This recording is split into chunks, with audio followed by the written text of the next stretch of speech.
নমস্কার বন্ধুরা, আজকে তোমাদের সাথে আমি এই গরমে শরীর ঠান্ডা রাখতে দুটি হেলথ ড্রিঙ্ক রেসিপি নিয়ে চলে এসেছি। দুটি কিন্তু খুব উপকারিতা।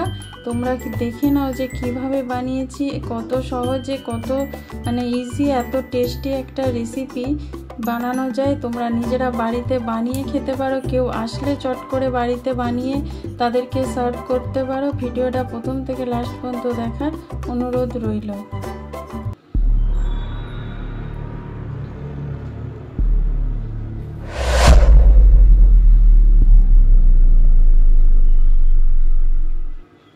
এখানে আমি বাটিতে হাফ কাপের মতন টক দই নিয়েছি। দইটা কিন্তু টক পুরো, তোমরা দেখে নেবে টক দইটা কীরকম টক বা কম বেশি তোমরা দেখে নিতে পারো। এখানে আমি চিনির বদলে কিছুটা 5টা বাতাসা নিয়েছি।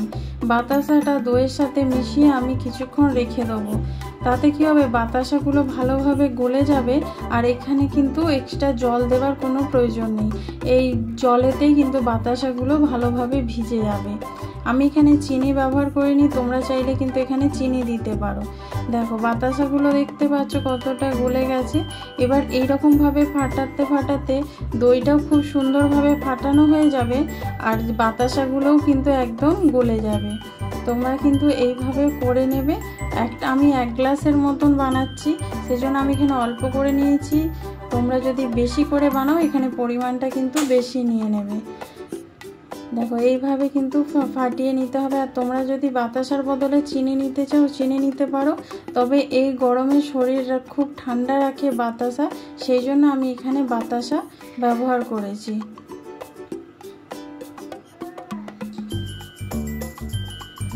দেখো এখানে দেখতে পাচ্ছ পুরো একদম ভালোভাবে মিশে গেছে বাতাসাটা। এবার এর মধ্যে গন্ধরাজ লেবু একটু খোসাটা আমি দিয়ে দেবো, যে গ্রেট করে দেবো, যাতে কোনো সাদা অংশটা না যায়। এবার এর মধ্যে বিট নুন দিয়ে দিলাম আগে, তারপরে এবার গন্ধরাজ লেবুটা দিয়ে দেবো। দেখো গন্ধরাজ লেবুটা নিয়ে নিয়েছি। এবার এখান থেকে এরকম করে আমি একটু দিয়ে দিচ্ছি। দেখো সেই যে গন্ধরাজ লেবুর যে সবুজ অংশটা যাতে এর মধ্যে পড়ে, সেরকমভাবে তোমাদের দিতে হবে। তোমরা কিন্তু সাদা অংশটা এখানে দেবে না।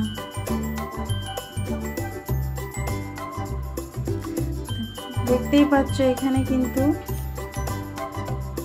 সবুজ সবুজ অংশটা পড়ছে, তোমরা দেখতে পাচ্ছ। এইভাবে কিন্তু সবুজ অংশটা দিয়ে দিতে হবে।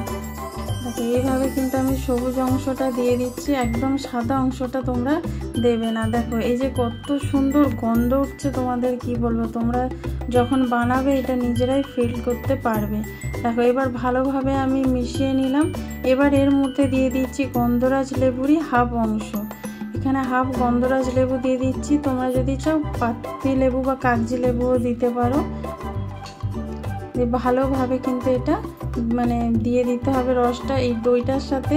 এইটা দিলে কিন্তু গন্ধরাজ লেবু দিলে টক হবে না, কিন্তু খুব সুন্দর একটা গন্ধ হবে, স্বাদটাও খুব সুন্দর একটা আসবে।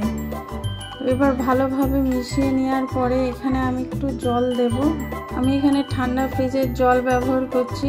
তোমরা এখানে ঠান্ডা জলের পরিবর্তে ডাইরেক্ট আইস কিউবও দিতে পারো, তা থেকেও কিন্তু জল ছেড়ে দিলে এরকম হয়ে যাবে। কিন্তু আমি এখানে যেহেতু আমার ছেলে খাবে, সেই জন্য আমি এখানে আইস কিউব ব্যবহার করলাম না। তোমরা কিন্তু বয়স্কদের জন্য বানালে বা বাচ্চাদের জন্য বানালে আইস কিউবটা দেবে না, ফ্রিজের হালকা ঠান্ডা জলটা এখানে ব্যবহার করবে। তাতে ঠান্ডা ঠান্ডা শরীরেও আরাম পাবে, খেতেও ভালো লাগবে। এবার ভালো করে মিশিয়ে নেওয়ার পর একটা আমি গ্লাসের মগের মধ্যে আমি ঢেলে নিচ্ছি। গ্লাসের মধ্যে দেখতেই পাচ্ছ একদম ঘন কিন্তু হয়ে যায়, পাতলা একদম করবে না। এবার আরেকটা তোমাদের সাথে শেয়ার করছি ড্রিঙ্ক। তার জন্য এখানেও আমি বাতাসা কিছু নিয়ে নিচ্ছি।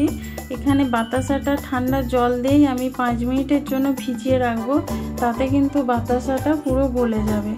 বন্ধুরা এখানেও আমি কিন্তু চিনি ব্যবহার করছি না।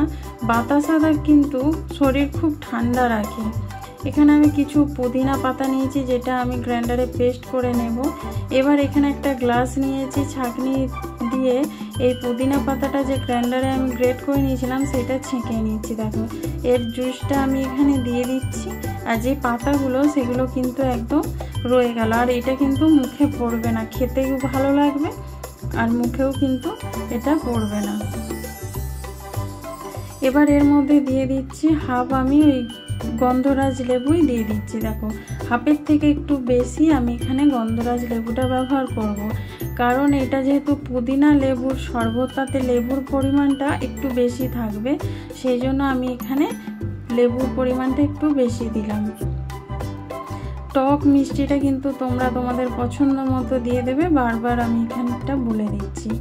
এবার দেখো এখানে বাতাসার জলটা গুলে গেছে, এবার কিন্তু আমি গ্লাসের মধ্যে দিয়ে দিচ্ছি বাতাসার জলটা।